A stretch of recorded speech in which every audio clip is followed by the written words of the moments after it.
Fellow Americans, I am thrilled to be back in the United States after our first historic foreign trip. Over the course of 9 days, Melania and I traveled to some of the holiest sites in the 3 Abrahamic religions and met with nearly 100 foreign leaders. Everywhere we went, my goal was to advance American interests, to build a coalition of nations to drive out the terrorists, and to unlock a future of peace, prosperity, and hope for all Americans and people around the world. In Saudi Arabia, I was honored to participate in a historic summit with the leaders of more than 50 Muslim and Arab nations, where King Salman and many other leaders expressed their desire to take on a greater role in defeating terrorists who murder innocents of all faiths.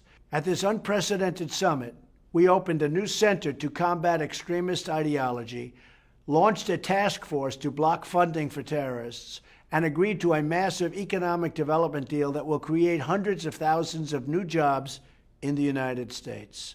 I also discussed the importance of the nations of the region taking more responsibility on migration so that more young people are part of creating a better future in their home societies. From Saudi Arabia, I traveled to Jerusalem, where I reaffirmed the unbreakable bond between the United States and Israel. There, I prayed at the Western Wall, visited the Church of the Holy Sepulchre, and was awed by the majesty of that sacred land and the perseverance of the Jewish people. I also traveled to Bethlehem, another ancient city of wonder, where I met with Palestinian leader President Abbas. Both President Abbas and Prime Minister Netanyahu assured me they are ready to reach for peace. From Israel, I traveled to Italy, where Melania and I were greatly honored to visit the Vatican and meet Pope Francis. He was really wonderful, a great guy. Then I traveled to 2 summits with our key allies. First, the NATO summit in Brussels, where nations agreed they must do more to meet their financial obligations and pay their fair share, because right now it is not fair to the United States, but it soon will be. Next, I attended the G7 summit in Italy, where we worked to improve coordination on shared security threats, achieve more fair trade that gives workers a level playing field, and agreed on the goal that refugees should be resettled as close to their home countries as possible so they could be part of the future rebuilding. Before we returned home, I was delighted to conclude my trip by visiting American military families.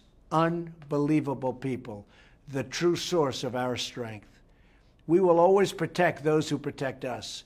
Our first foreign trip was full of historic and unprecedented achievements.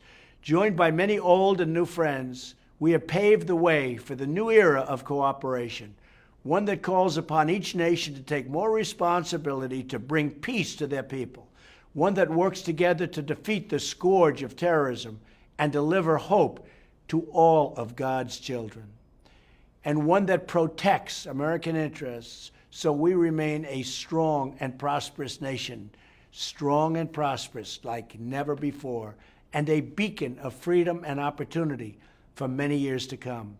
Thank you, God bless you, and God bless the United States of America.